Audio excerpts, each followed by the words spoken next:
Brex did very well because we were able to bring very senior people really early on. But in particular for a financial services company that added not only the credibility but also the know-how on how to navigate a lot of things in finance and compliance that was crucial for us early on and crucial to kind of further build that trust from the market and from investors. When you first joined Pedro and Enrique, that was 2017? Yes, and June 2017. Were you working out of an apartment? Where were you? We were working out of Enrique's house, like a super small room. There wasn't even room for 3 desks, so I had a desk, Pedro had a desk, and Enrique was on the couch. And so what was your first month like? When did you guys have formal weekly meetings, or was it just that you were all in the same room all the time? We were all in the same room all the time. And we were also recruiting, which is another super interesting point I'm going to make. We were recruiting at the same time Michael Tannenbaum, who today is our CFO and runs the business side of the company. So super smart guy, very aggressive. And he was the chief revenue officer at SoFi, which is a huge fintech here in the Valley. And to convince someone like that to drop his job and come join 3 Brazilian kids doing some financial services product was a pretty big dream type of thing. But ultimately he understood what we were trying to do and we were just so lucky to have him join. So at the time he was already kind of doing some work there. So I was working with him a lot around some financial projections to understand how much startups spend and etc., how much capital we would need. Pedro was coding all day long. And at the end of the day, Enrique, Michael, and myself were going around, getting customers, getting some important partnerships.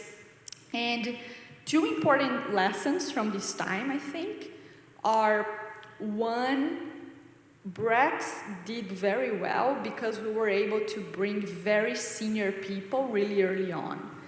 And credibility is important to every single business, but in particular for a financial services company. And other than myself, our next hire was Michael Tannenbaum, who was chief revenue officer at a company like SoFi and came to do the financial side and the business side of Brex. And after him, we hired Vince Kogan, who was the second lawyer at Stripe, worked at Silicon Valley Bank, and today is our general counsel. So 2 extremely senior hires that added not only the credibility, but also the know-how on how to navigate a lot of things in finance and compliance that was crucial for us early on, and crucial to kind of further build that trust from the market and from investors as well. So super important. You will see that Silicon Valley is a place that has an abundance of executives, right? These people who have taken a key aspect of a successful company from the startup stage to the scaling phase, to the growth phase. Mm-hmm. And this is if you can bring these people, even if you have to give up a little bit more cash, a little bit more equity, that can make a difference between getting there or not. That's very interesting and very different from what a lot of startups do, right? Conventional wisdom is, you grow for the first 2 or 3 years, really slowly, incrementally perfect your product and then bring on the big guns. So I understand you were in a heavily regulated industry and credibility was everything, and I see why bringing these very experienced people was really important to you. But what was the dynamic like? How, on one hand, obviously the 3 of you are incredibly smart and successful and you have plenty of data to show, but how did you get them to trust you and respect you? And how did was there any friction sometimes about, I feel like people who've done things in a certain way and who've succeeded like doing things the same way, but you guys were trying to build a company completely differently, right? Going against conventional wisdom. How did you set up a dynamic where everyone understood and respected each other and were able to work together? Sure. So first we all were incentivized by the same goal of making it work.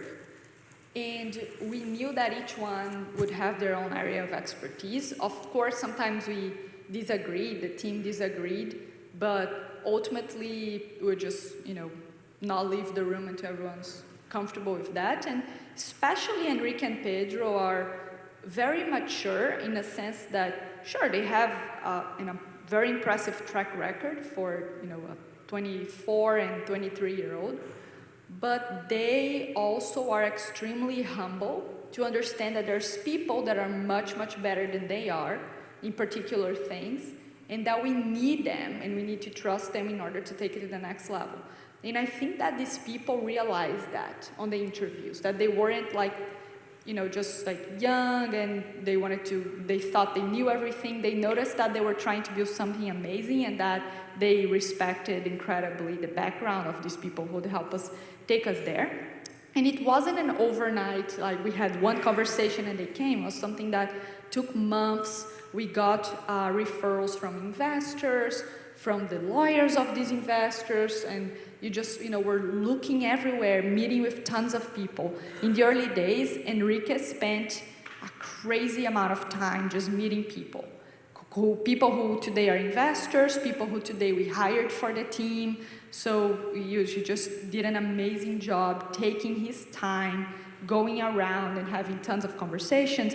Then you can also, for example, bring the candidate, right? Let's say you have a more senior candidate, bring him to meet your investor, right? If you have a very impressive investor, maybe, he will kind of be slightly skeptical about you as a founder, but when they meet your investors, see what they have to say, that can help you as well. So take your time, understand that especially people who are like more senior, they have a lot more at stake, right?